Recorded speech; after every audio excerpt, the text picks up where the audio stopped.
भारत की आज़ादी के 75 साल पूरे होने पर हमारे माननीय यशस्वी प्रधानमंत्री जी ने हमें एक आह्वान किया था कि 2047 यानी आज़ादी के शताब्दी वर्ष के पूर्व हमें दो उपलब्धियां हासिल करना आवश्यक है।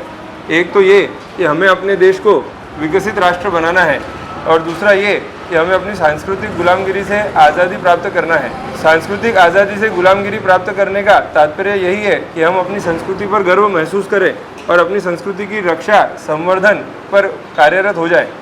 इसी सिलसिले में हमारे संस्कृति का आधार स्तंभ हमारी गौ माता है और जब तक गाय का सम्मान हमारे समाज में नहीं होगा तब तक हमें अपनी संस्कृति पर गर्व करना ये एक पाखंड मात्र हो सकता है, सत्य नहीं हो सकता। इसी मुद्दे को लेकर साधु महात्माओं ने जैसे 1857 में पूरे देश में एक साथ क्रांति हुई थी और उसकी वजह से अंग्रेजों का भारत में विस्तार रुक गया था, उसी प्रकार भारत भर के 5000 तहसील में एक ही दिन यानी 27 अप्रैल 2026 को हर तहसीलदार के पास एक निवेदन एक ही फॉर्मेट में सबमिट किया जा रहा है। उस निवेदन का तात्पर्य यह है कि भारत में गौ माता को राष्ट्रमाता का दर्जा दिया जाए, गौ हत्या पर पूर्ण राष्ट्रव्यापी पूर्ण प्रतिबंध हो तथा गौ पालकों के लिए कुछ न कुछ आर्थिक सहाय सरकार की तरफ से उपलब्ध किया जाए। इसी मांग को लेकर गौ सम्मान आवाहन अभियान चलाया जा रहा है, जिसके अंतर्गत 27 अप्रैल 2026 हम सभी को तहसीलदार के पास अपना निवेदन सबमिट करना है। इसके लिए आपके पास घर घर लोग आपका हस्ताक्षर मांगने के लिए आ रहे हैं। कृपया उत्स्फूर्त उनको प्रतिसाद देकर ज़्यादा से ज़्यादा हस्ताक्षर हम लोग सबमिट कर सके, इसकी हमको काळजी लेना है तथा 27 तारीख को निवेदन देने के लिए भी ज़्यादा से ज़्यादा मात्रा में लोगों को हमारे जो श्री राम नगर का लेआउट है जहाँ रामकथा चालू होने वाली है उसी मंडप से यात्रा निकलेगी तहसील ऑफिस की तरफ, उसमें ज़्यादा से ज़्यादा मात्रा में शामिल होके अब इस मुहिम को अपना समर्थन प्रदर्शन करना है। जय हिंद, जय भारत, जय श्रीराम।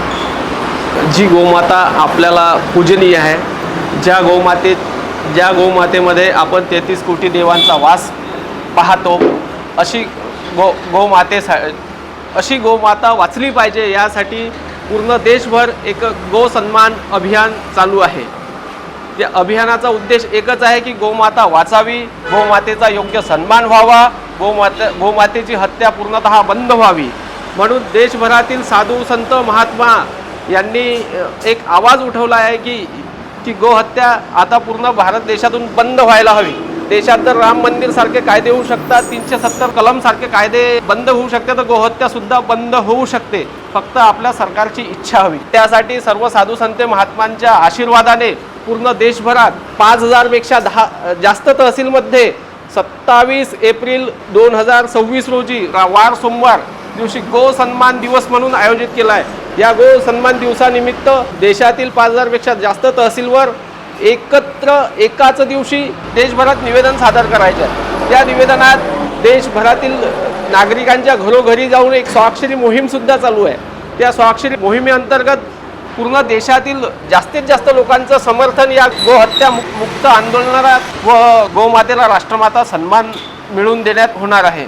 कृपया आपणही या अभियानात सामील व्हावं आणि जास्तीत जास्त स्वाक्षरी आपल्या शेगाव शहरामध्ये देण्याचा प्रयत्न करावा। येत्या 27 तारखेला आपल्या शेगाव शहरातून श्रीराम नगर येथील पाडलीवाल लेआउटमधून रामकथेच्या मंडपातून आपल्या पदयात्रेला सुरुवात होईल, जी पदयात्रा भजन कीर्तन करत आपल्याला तहसील कार्यालयावर जायचं आहे, तिथं आपलं निवेदन सादर करायचं। तत्पूर्वी आपल्या त्या रामकथेच्या सभामंडपामध्ये आपण जे आपल्या शेगाव नगर व तालुका परिसरात जे गोपालक आहेत, ज्यांच्याकडे एक गाय आहे किंवा एकपेक्षा जास्त गाय आहे, त्या अशा सर्व गोपालकांचा आपण तिथं सत्कार करण्याचे सुद्धा कार्यक्रम आयोजित केलेला आहे। तर आपल्या माध्यमातून मी आपणास विनंती करतो की जास्तीत जास्त गोपालकांना सुद्धा याचे निमंत्रण द्यावे व जास्तीत जास्त गोपालकांनी तिथं आपल्या या कार्यक्रमात यावे। कार्यक्रमाची वेळ सकाळी 8 ते 10 आहे आणि 10 वाजता सर्वांना आपल्याला एकत्रितपणे तहसील कार्यालयाकडे जायचे आहे। जय श्रीराम।